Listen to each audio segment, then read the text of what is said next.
I see that we need to be competitive with the emerging AIs, AGIs, and especially superintelligences, artificial superintelligences that emerge.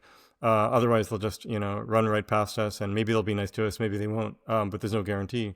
And if we want, myself, if I want, I'd love to play a role in the future as these ASIs emerge. And the only way that I can actually really help move the needle compared to these, given that there's entities that are 1,000 times smarter than me and will be able to marshal resources at great scale, the only way that I could have a role, the way that I could have an impact and so on, is to somehow augment my intelligence to get roughly par with the superintelligences, the artificial superintelligences. And so call it aiming for human superintelligence, if you will. And the path there is high bandwidth brain-computer interfaces, starting lower bandwidth, and then leveraging advances in brain-computer interface technology, as well as leveraging the market in order to pay for it. And then bit by bit by bit, you get higher and higher bandwidths. You start off non-invasive. Eventually, you use them as sort of a third hemisphere, a silicon coprocessor that is really part of you. And then bit by bit by bit, it goes from 10% of your meat bag compute power to 50% to 1x to 2x to 5x to 10x to 100x to 1000x. And when you're at 1000x and the ASIs are at 1000x, you're par, right? That's the general idea.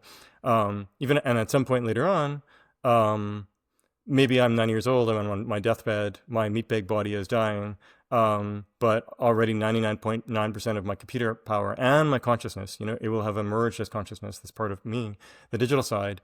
I'll say, you know what? I'm just going to clip the meat bag side like a fingernail, right? And then I'm basically unbounded by biology from then on. So to me, that's a happy path scenario, but also something realistic because we can start with, building BCI technologies today that augment our intelligence in smaller ways, and then let Moore's law and markets take over, right? And the only thing is, can we do it fast enough? Right now, there's a super big race to build AGIs and then ASIs because there's tons of money to be made and tons of power to be retained.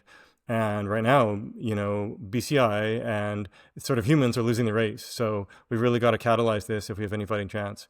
Now, other people talk about this a little bit, probably most notably Elon. That's the reason he started Neuralink back in the day, where, he talked about it publicly then. These days, he mostly talks about fixing broken humans, and that's completely fine, obviously. But he can't talk about much of the other stuff because he can here and there, but he emphasizes the other stuff. And a few others talk about it now and then, but, they have their own masters and so on, if you will. But there isn't really that much emphasis on it, and the discourse around AI risk really barely covers this at all. Foresight Institute is emphasizing it a lot more, partly from my prodding, but partly because they're brilliant people there. And even when people hear about it, they'll often say, "Okay, well, that's very nice, Trent, but it's not going to be fast enough, so we're still doomed or whatever." Right? That's the doomers. My view is the following: I've built basically 3 startups. Right? One I founded in 1999. We raised a bunch of money.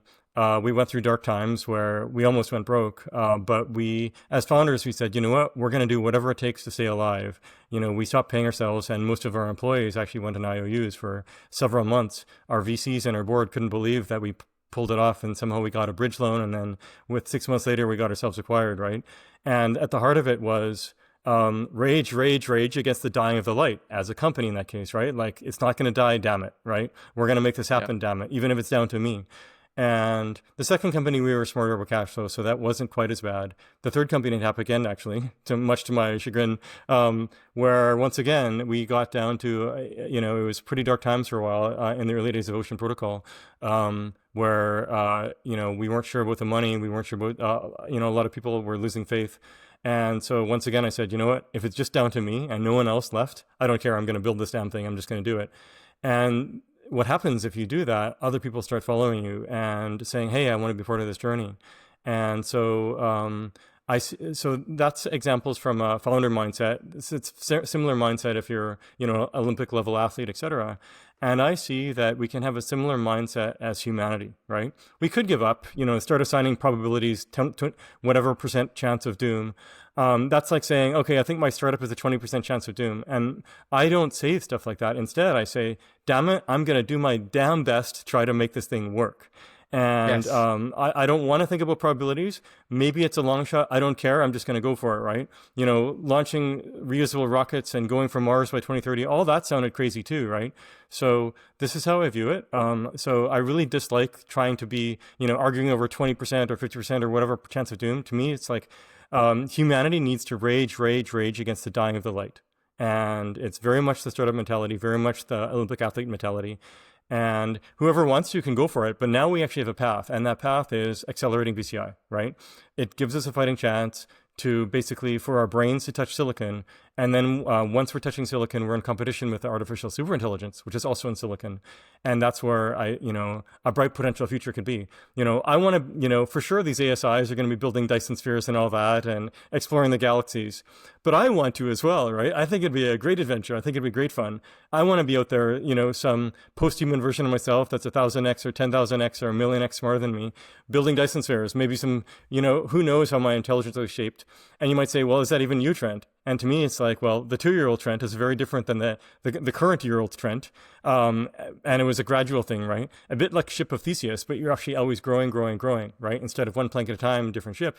It's more like, my brain currently is a shack, and then it's going to grow into a house, and then into a mansion, and then into an apartment building, and then a small skyscraper, and then a big skyscraper, right? So I can't wait to get to that big skyscraper, and I think it's going to be a really great adventure along the way. Like the silicon part is a million times smarter than your biology part. So why would like the silicon part even bother? Or wouldn't you? I think that's a great question. This is a great question. This is why it's critical that it starts with, say, 10% of the compute power of your brain, right? So it clearly can't take over at first. And then it gets super aligned with you, and you get, you tune yourself to it. It tunes itself to you such that you become one when it's still only 10% of your compute power. Sort of like a keyboard with a bit of smarts, right? If you will, in terms of level, right? And then you go from 10% to 20%, and then 50, and then 100, and then 2x, and so on, right? That's really, really important. If you went straight to the 1,000x, then of course it's just going to, flood your brain, right? It's going to see that, hey, here's a brain that I can just hack and take over, and I have more compute resources maybe, right? So it's really, really important that we walk down the garden path of each of us as an individual that chooses to do this. And by the way, I do want to make clear, because a lot of people are like, I don't want that. That sounds very icky. Sounds very black pill. Sounds very, I don't know, Black Mirror or whatever, right? To each his own, right? So for myself, I think it will be a grand adventure. Like I said, I think it'd be super fun to become a pattern of intelligence and build Dyson spheres and explore the universe, fork myself into 1,000 shards and go and maybe reemerge memories now and then. Who knows? Von Neumann probes, all that sort of stuff. But others might choose not to, right? I've been thinking about this stuff for 25 years. So I've had a long time to adjust. I make a point of immersing myself into science fiction that thinks about AI and the future and the singularity and transhumanism and all this. So I make a point of living in the future, but most people are not, right? So I think for most people, it's like the Overton window has barely shifted. Myself, I forced the shift to the Overton window, and then I tend to, try to pull some other people along with me. Well, whoever's inspired by it, whoever wants to come, right? And it served me well in my career with previous things, right? Working on AI for chip design. I was working on AI in the 90s. We didn't even say AI for a company because it was a swear word back then, right? It was one of the AI winters. And then, working on NFTs in 2013, no one knew what blockchain was. So we had to explain blockchain and all this, right? And 10 years later or 8 years later, it was a big thing. And now, everyone and their dog is doing decentralized AI. So we have to explain that and clarify things and so on. So now in a sense, a lot of my thinking, I'm on to the next thing in my thinking, right? Which is the final question, to paraphrase Asimov, right? About, where is it that we want to head as humanity? What's realistic? Where is AI heading, no matter what we do? Because game theory, basic game theory, and, what might we have a fighting chance for, right?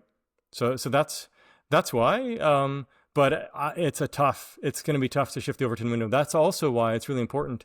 I really like that, the Metas of the world are rolling these smart glasses out with some AI systems and stuff. That will shift the Overton window, right? We don't see complaints the way that we saw complaints with Google Glass 15 years ago. People are just using this all the time, right? There's, millions of these Meta Ray-Bans sold, no complaints at all, basically. And so bit by bit, as we have the wristband interfaces and some other BCIs that start to hit consumers, that's really, really useful. So, and that's what, that's how we can pull people along, right? And then, of course, there's always going to be people who want to be on the cutting edge, buying the latest, greatest model, and in some cases, even going for, gray market stuff, or, going to Honduras to get the implant yesterday to think that much faster right away, right? We'll see stuff like that too.